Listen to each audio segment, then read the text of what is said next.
महिला रात के अंधेरे में करीबन 40 से 42 साल की महिला होती है और वहीं के थाने में रिपोर्ट दर्ज करने जाती है कि मेरे पति ने मुझे घर से निकाल दिया है, मुझे कहीं भी कोई सहारा दिलवाइए। वो मुझसे बहुत लड़ते हैं, शराब पीकर मारपीट करते हैं। उस थाना की जो इंचार्ज थी, वो एक महिला इंचार्ज थी। और वो जब फूट फूट कर वो महिला रोती है और वो थाना इंचार्ज उससे बात करती है, तो वो कहती है कि माँ, मैं ही तुम्हारी बेटी हूँ, तुम चिंता मत करो। आखिर ऐसा कैसे हो सकता है, एक महिला जिसे यही नहीं पता कि मेरी बेटी दरोगा है और वो उसी थाने में रिपोर्ट दर्ज कराने चली जाती है। आइए जानते हैं इस कहानी के पीछे का सच। नमस्कार, मैं महक चौधरी आज आपके सामने हरियाणा के बहादुरगढ़ की एक सच्ची कहानी लेकर आई हूँ। यहाँ पर एक परिवार होता है। परिवार में लड़की का नाम गीतांजलि होता है और लड़के का नाम दिनेश होता है। दिनेश और गीतांजलि यानी कि जो लड़की है, उसका जो पिता है वो अपनी लड़की को पढ़ा लिखा कर कुछ बनाना चाहता है। पढ़ने लिखने में बहुत ही होशियार है, लेकिन जो दिनेश है वो उसका प्रेमी है और उसके घर वाले इस चीज़ से बहुत ऐतराज़ करते हैं। वो नहीं चाहते कि हमारी बेटी किसी से प्रेम प्रसंग में पड़े या फिर कभी अपने लिए कोई कदम उठाए। वो बहुत सीधी-सादी फैमिली होती है, लेकिन वो लड़की घर में नॉर्मल रहती है और वो एक लड़के से प्यार किया करती है। वो स्कूल से ही उस लड़के से प्यार करती है। धीरे-धीरे वक़्त निकलता है, वो कॉलेज में ग्रेजुएशन कंप्लीट कर लेती है और जब वो 21 साल की होती है, तो घरवालों को उसकी शादी की चिंता सताने लगती है। घरवाले अब अपनी बेटी की शादी के लिए तैयार होते हैं। तभी जो लड़की है गीतांजलि, वो सोचने लगती है कि अगर मैंने अब नहीं बताया तो मेरी शादी हो जाएगी।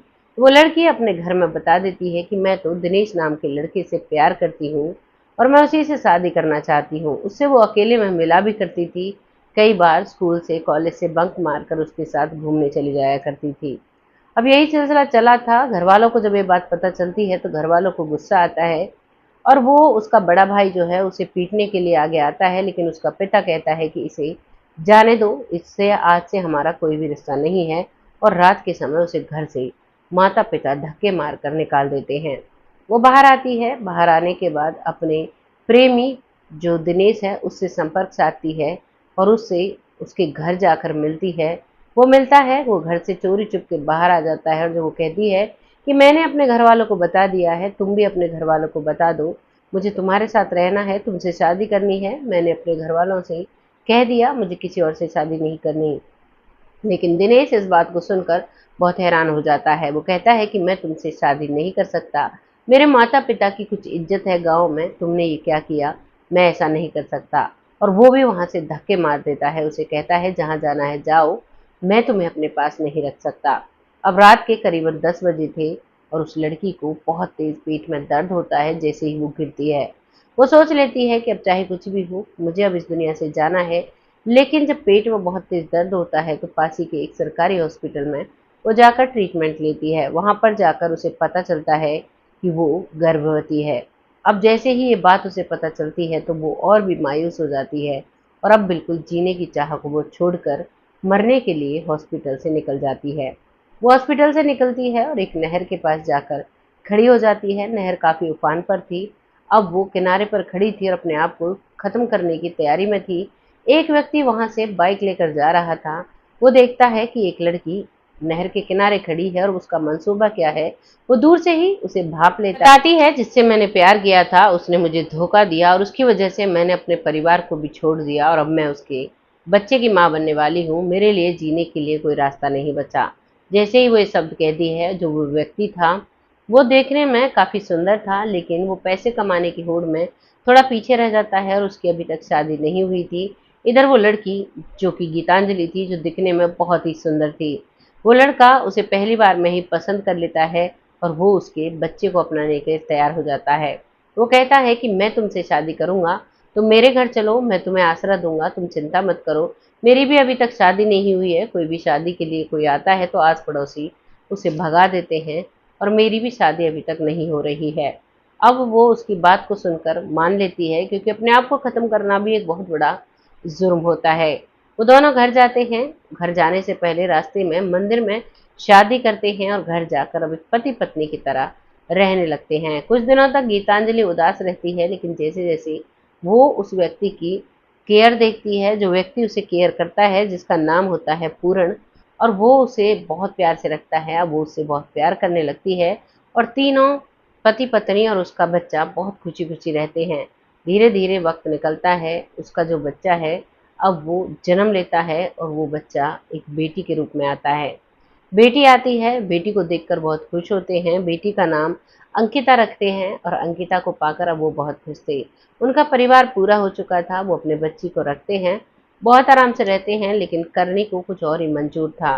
गीतांजलि की जीवन में खुशियां ज्यादा दिन टिकने वाली नहीं थी और एक भयानक एक्सीडेंट में उसके पति पूरण का देहांत हो जाता है, जो इस दुनिया में अकेला था, जिसका कोई भाई था ना माता पिता थे, थी तो सिर्फ गीतांजलि थी और अब अंकिता थी, लेकिन अब वो उन दोनों को छोड़कर जा चुका था।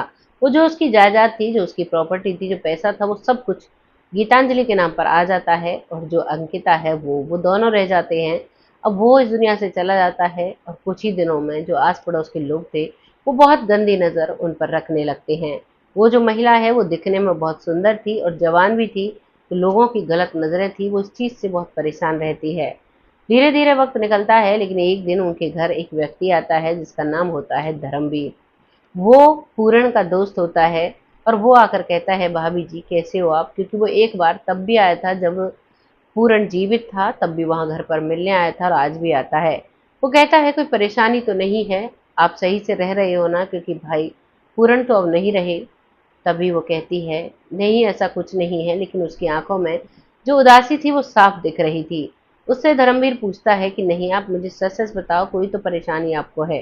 तभी गीतांजलि सारी बात बताती है कि यहाँ का जो माहौल है वो सही नहीं है, ये लोग मुझ पर गलत नज़र रखते हैं और मैं अकेली जवान मिट्टी कहाँ पर जाऊँ, क्या करूँ क्या नहीं करूँ, मुझे समझ में नहीं आ रहा।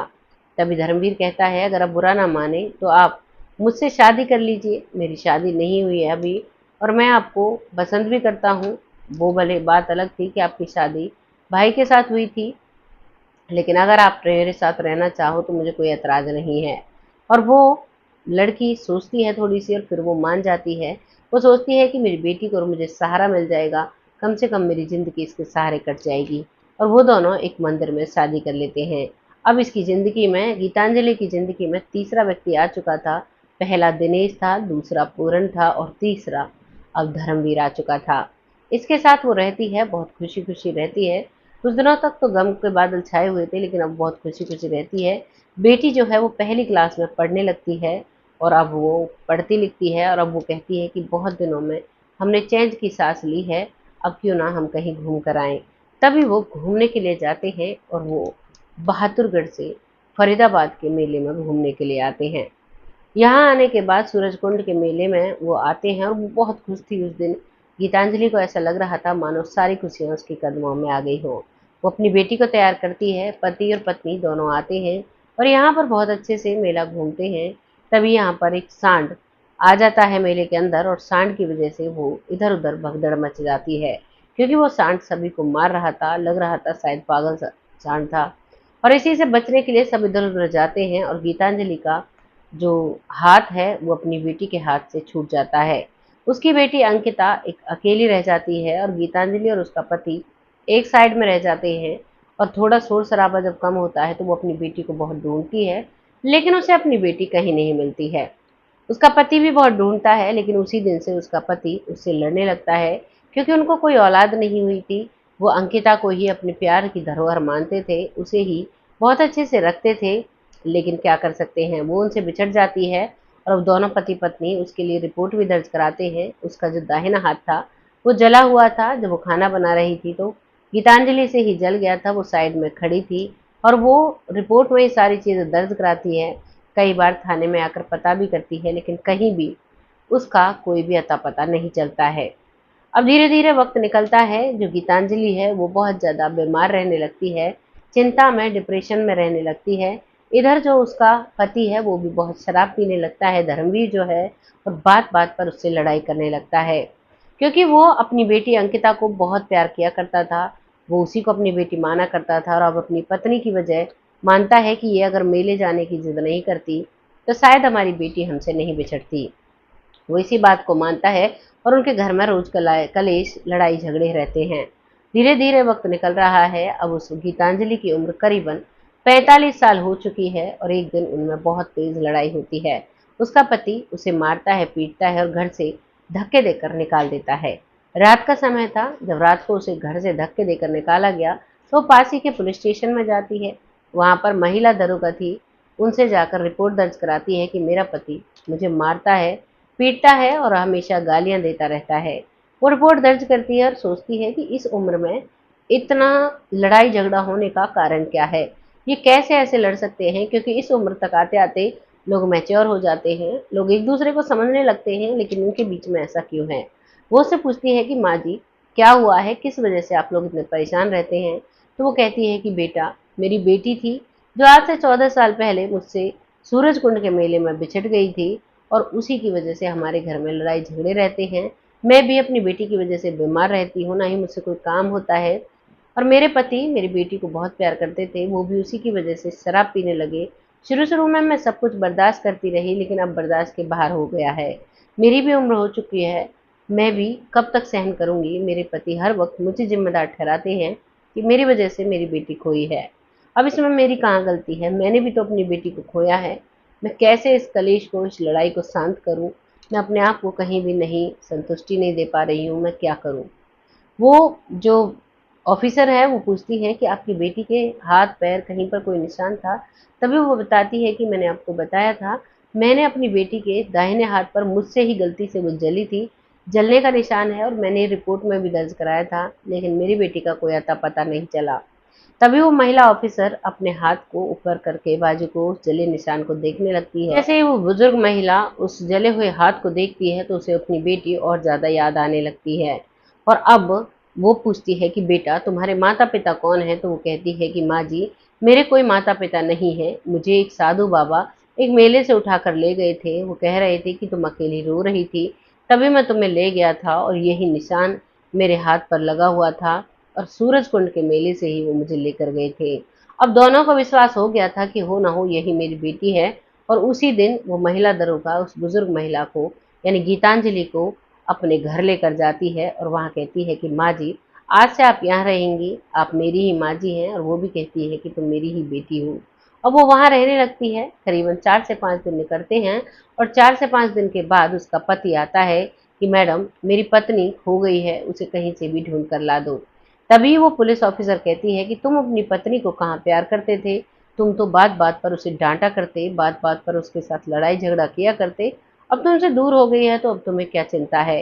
तभी वो कहता है कि मैडम जी, मैं अपनी पत्नी को मजबूरी में डांटा करता था, क्योंकि मैं अपनी बेटी को खो चुका था, और उस दिन मेरी पत्नी जिद नहीं करती तो शायद मेरी बेटी आज हमारे साथ होती। हमारे बुढ़ापे का इकलौता सहारा थी, वो भी हमसे छिन गई। और आज देखो भगवान की करनी, मेरी पत्नी भी मुझसे दूर हो गई है, कहीं भी नहीं मिल रही है। मैंने सारे रिश्तेदारियों में पता कर लिया है, वो कहीं भी नहीं है। वो अपने मायके तो वैसे ही नहीं जाती, उसका कोई भी रिश्तेदार नहीं। मैंने अपनी रिश्तेदारियों में भी पता कर लिया, वो कहीं भी नहीं है। उसे कहीं से भी ढूंढ कर ला दो। तभी वो महिला दरोगा उसे अपने साथ लेकर जाती है और अपने घर पर लेकर जाती है, जहाँ पर उसकी पत्नी थी। जैसे ही वो अपनी पत्नी को देखता है, वो फूट फूट कर रोने लगता है और माफी मांगने लगता है। तभी वो बताती है कि ये हमारी ही बेटी है, जो हमसे मेले में बिछड़ गई थी, आज हमें इतनी कामयाब होकर मिली। एक साधु बाबा इन्हें ले गए थे, उन्होंने इन्हें पढ़ाया लिखाया और इतनी बड़ी ऑफिसर बनाया। ये सुनकर वो भी खुश हो जाता है, और वो महिला दरोगा के गले लग जाता है और कहता है, बेटा, तुम हमसे बिछड़ गई थी, हमें माफ कर दो, हमसे बहुत बड़ी गलती हुई थी, अकेली यही इसकी गुनहगार नहीं थी, मैं भी था, लेकिन मैं शराब पीकर अपना आपा खो देता था, और मुझे और किसी भी तरीके से मैं अपने गम को कैसे भुलाता, बस यही मेरे पास एक सोल्यूशन था। वो उसे माफ कर देती है, पत्नी भी माफ कर देती है, और अब तीनों एक साथ उसी घर में रहने लगते हैं। धीरे धीरे वक्त निकलता है तो वो महिला दरोगा की शादी का वक्त आता है। उसकी माँ उसकी धूमधाम से शादी करती है। वो उसके साथ शादी करता है जो उसके माता पिता को भी खुशहाल रख सके। वो उसे खुशहाल रखता है और बहुत अच्छे से वो जिंदगी जीते हैं। ये कहानी यहाँ पर समाप्त हो जाती है, लेकिन ये कहानी बहुत बड़ा संदेश छोड़कर जाती है कि अगर कोई लड़की या महिला एक बार किसी को धोखा देती है, यानी माता पिता को अगर धोखा देती है, तो उसकी सजा उसे बार बार मिलती है। इस कहानी में ये साफ दिखाई दे रहा है। ये लड़की, इसने अपने माता पिता को, यानी जो गीतांजलि थी, जो आज 42 साल की बुजुर्ग है, इसने अपने माता पिता को धोखा देकर प्यार किया। एक व्यक्ति से मिली और उसके प्यार के चक्कर में अपने माता पिता के सामने खड़े होकर बोला, और उस प्यार ने इसे नहीं अपनाया। उसका बच्चा इसके गर्भ में था, उसके बाद एक व्यक्ति ने इसे अपनाया, लेकिन किस्मत ने उसको भी इससे छीन लिया। और उसके बाद एक और व्यक्ति इसे अपनाता है समाज की नज़रों से बचाने के लिए। वो व्यक्ति भी शराब पीने लगता है बेटी खो जाने की वजह से, और वो भी इसके साथ मार पिटाई लड़ाई झगड़े करता है। यानी इसका सारा जीवन कष्टों में निकलता है। शायद ये पहली गलती ना करती तो शायद इसके माता पिता इसका अच्छे परिवार में शादी करते, और शायद कुछ भी ऐसा नहीं होता। क्योंकि कहते हैं सब कुछ कर लेना लेकिन माता पिता का दिल कभी भी नहीं दुखाना। अगर एक बार हम माता पिता का दिल दुखाते हैं तो उसका भुगतान हमें बार बार करना पड़ता है। ये कहानी इसी इसी एक भगवान के बनाए हुए कानून की तरफ इशारा करती है। और आपको जैसा भी लग रहा है आप अपनी राय कमेंट बॉक्स में ज़रूर लिखिएगा, लोगों के साथ शेयर करिएगा आपको जैसा भी लगता है, क्योंकि आपका कमेंट बहुत मायने रखता है। अब वक्त आता है उन लोगों का जो लोग हमें दिल से सपोर्ट करते हैं। वन बाय वन नाम नहीं ले पाऊंगी, शाम की वीडियो में वन बाय वन नाम लिया जाएगा। आप सबका बहुत तहे दिल से धन्यवाद करती हूँ। आप सब बहुत अच्छे से सपोर्ट करते हैं, बहुत प्यारे कमेंट लिखते हैं। ऐसे ही अपना प्यार और आशीर्वाद हमारे सर पर बनाए रखें, जिससे कि हम आगे बढ़ते रहें। बहुत जल्द ऐसी ही किसी सच्ची और अच्छी स्टोरी के साथ आती हूँ। तब तक के लिए जय हिंद, जय भारत।